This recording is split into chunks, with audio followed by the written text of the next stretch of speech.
Здравейте, уважаеми зрители! Вие сте с поредната емисия новини на детска телевизия Космонавт. Аз съм Марина Маринова. Здравейте и от мен, Михаил Станамиров. Днес в емисията репортерите на група Паламници ще ви представят в дейностите на детска градина Космонавт през месец октомври. Десислава Стефанова от група Слънце и децата от група Пинокио взеха участие в първото издание на младежкия джаз фестивал. Децата на джаза, който се проведе в Шумен. Те се представиха с песента Жаба Жаболана.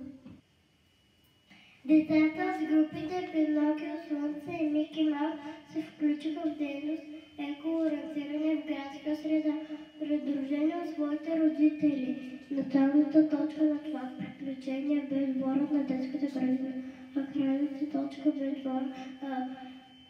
бе паметника на Тодор Колев в градската градина на Шумен. Там децата се твориха картина от природни материали.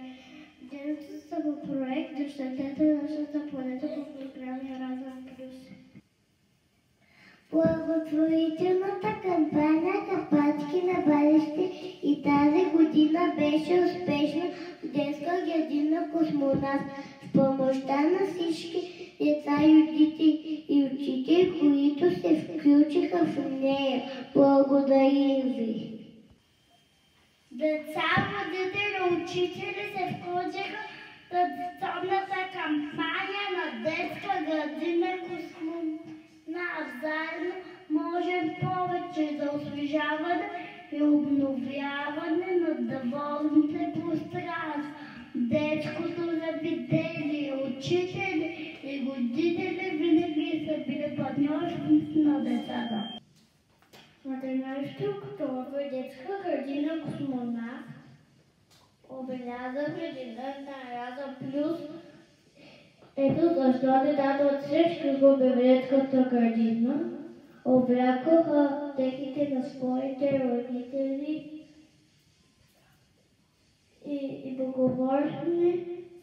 благодарностите и заражението на големите хора.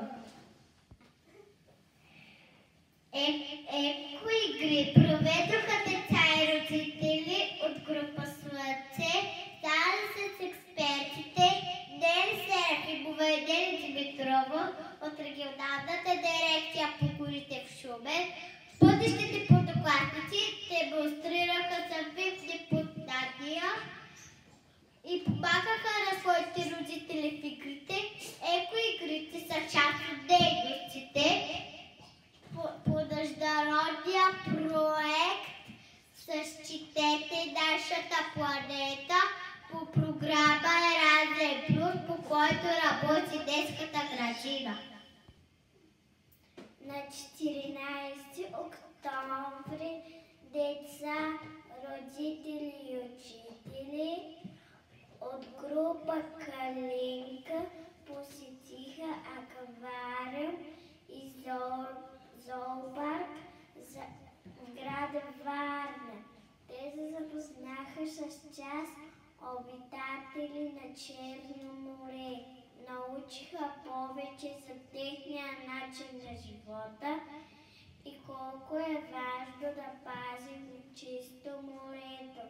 Видяха част екзотичните животни като лъв, щрас, антилопа. Вълнуващата разходка беше до морската столица.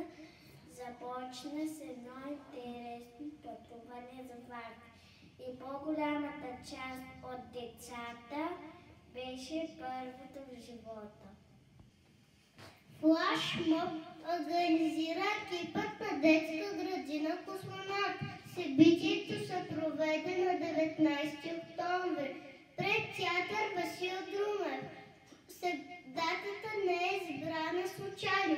Събитието завърши с най-дългото право хоро, в което се включиха всички присъстващи. На този ден преди 13 години бе открит филиал Вездица към детска градина Космонавт.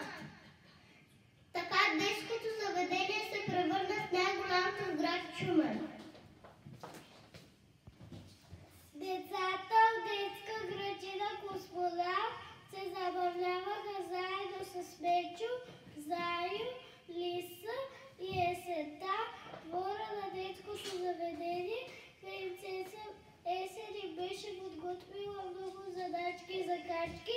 Празникът завърши с рисунки на фолио и пана от природни материали. В изложбена зала се превърнаха дворните пространства на детска градина Космонавт. Експонатите са в творбите от изложбата конкурс Есени човечета, който се проведе в детското заведение. Родителите заедно със своите деца сътвориха пана и макети от есенни дарове, плодове, зеленчуци, природни отпадни материали. Много творчество и вдъхновение са вложени в творбите. Това беше всичко от нас, Михаил